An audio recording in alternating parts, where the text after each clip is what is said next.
Good morning, good morning, good morning.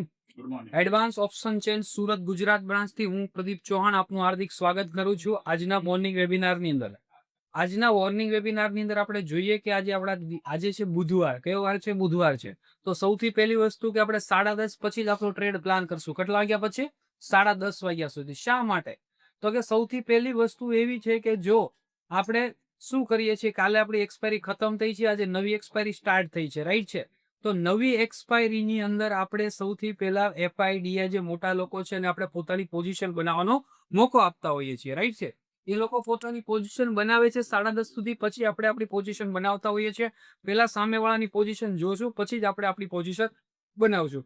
તો સૌથી પહેલા જોઈએ આપણે આપણો રેઝિસ્ટન્સ કઈ જગ્યા પર દેખાય છે, આપણો સપોર્ટ કઈ જગ્યા પર દેખાય છે, રાઈટ છે? તો આપણને આપણો જે રેઝિસ્ટન્સ છે કઈ જગ્યા પર દેખાય છે? 24,200 પર દેખાય છે. આપણો જે સપોર્ટ છે એ પણ કઈ જગ્યા પર દેખાય છે? 24,200 પર દેખાય છે, રાઈટ છે? એના પછી આપણે જોઈએ કે શિફ્ટિંગ સપોર્ટ સાઈડ કોઈ પણ પ્રકારનું શિફ્ટિંગ થયું નથી. દેખાડે છે એસએફબી 24,000 થી 24,200, પણ ટાઈમ કેટલા વાગ્યાનો છે? 9:15 નો ટાઈમ છે. સપોર્ટ બાજુ જોઈએ તો પણ શું દેખાડે છે? 24,100 થી 24,200, પણ એ પણ 9:15 નો ટાઈમ છે, જે આપણી માટે વેલિડ છે નહીં, રાઈટ છે? તો રેઝિસ્ટન્સ કેવો છે? રેઝિસ્ટન્સ સ્ટ્રોંગ છે, સપોર્ટ પણ સ્ટ્રોંગ છે, બંને સ્ટ્રોંગ છે, રાઈટ છે?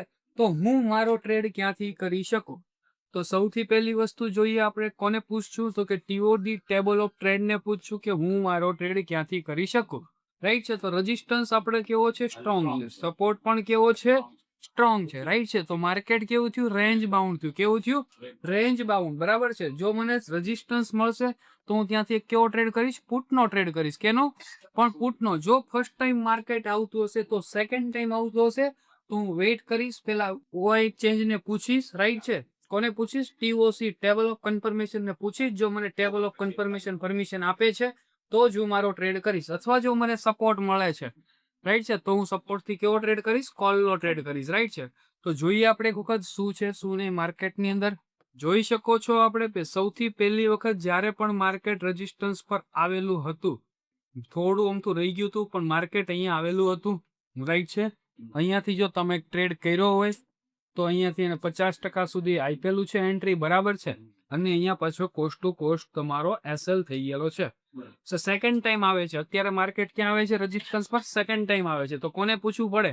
તો કે ટીઓસી ટેબલ ઓફ કન્ફર્મેશન ની પરમિશન લેવી જોઈએ, રાઈટ છે? આપણે 24,000 ની સ્ટ્રાઇક, 24,200 ની સ્ટ્રાઇક પ્રેસ થી આપણે પરમિશન લેવાની છે, રાઈટ છે? તો આપણે કોને પૂછશું? એની એક ઉપર સ્ટ્રાઇક ને આપણે પૂછશું કે શું કરવા માંગે છો. તો ત્યાં આપણે જોઈ શકીએ છીએ પુટ રાઇડર શું થઈ રહ્યા છે? વધી રહ્યા છે. એની સામે કોલ રાઇડર પણ વધી રહ્યા છે. બંને વધતા ક્રમમાં છે. કેલ્ક્યુલેશન જોઈશું તો અત્યાર સુધી માર્કેટનો હું કેવો દેખાડતો હતો? બુલિશ દેખાડતા હતા. ત્યાંથી થોડો બેરિશ દેખાડવા માંડ્યા છે. હવે જો આ લાઈન અહીંયાથી નીચે તરફ આવશે તો અહીંયાથી આપણે એક આપણો રિસ્કી ટ્રેડ કરી શકીએ. કેવો થશે? રિસ્કી. જો મારે મારો સેફ ટ્રેડ કરવો હશે તો ક્યાંથી બનશે? મારો 24,250 ના રેઝિસ્ટન્સ થી મારો સેફ ટ્રેડ બનશે. પુટ માટેનો ટ્રેડ આપણો ત્યાંથી બનશે. જો તમારે કોલ માટેનો ટ્રેડ લેવો છે તો જોઈ શકો છો સવારે 9:30 વાગે માર્કેટ અહીંયા હતું, સપોર્ટ પર હતું, ત્યાંથી તમને કોલનો ટ્રેડ આપેલો છે, રાઈટ છે? મળીએ ઇવનિંગ વેબિનારમાં. Thank you so much.